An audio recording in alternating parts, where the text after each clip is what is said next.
Également Jean-François Copé, secrétaire général de l'Union pour un mouvement populaire, le parti de la majorité en France. L'audience s'est déroulée à Djnel Mufti également, en présence du ministre de l'Enseignement supérieur et de la Recherche scientifique, Rachid Harawiya. Au sortir de l'audience que lui a accordée, le chef de l'État, Jean-François Copé, a fait cette déclaration à la presse. Bonjour. Écoutez, c'était une visite qui était surtout très chaleureuse et pour ce qui me concerne, très émouvante. Et j'ai été très honoré, très heureux d'être reçu en audience par Monsieur le Président et c'était vraiment pour moi un moment important. Voilà.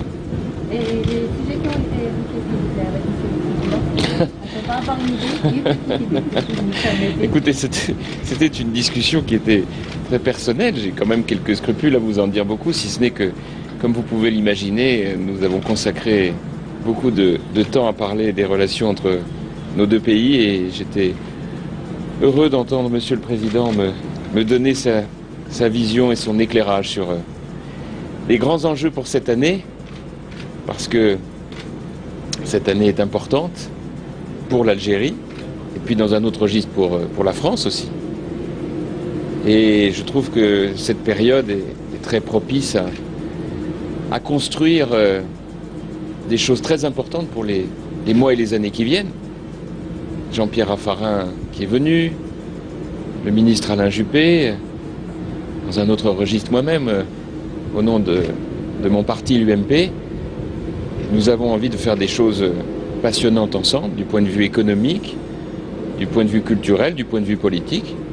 Voilà de quoi construire pour les années qui viennent des projets formidables. Merci.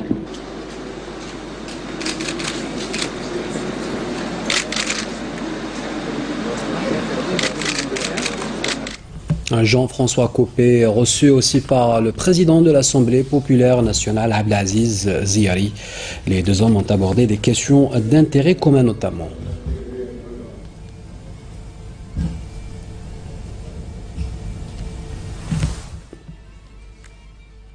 Le secrétaire général de l'UMP, Jean-François Copé, qui est en visite en Algérie sur invitation du ministre de l'Enseignement supérieur et de la Recherche scientifique, Rachid Harawiya, a été reçu tout à l'heure par le ministre des Affaires étrangères, Mourad Bdelsi.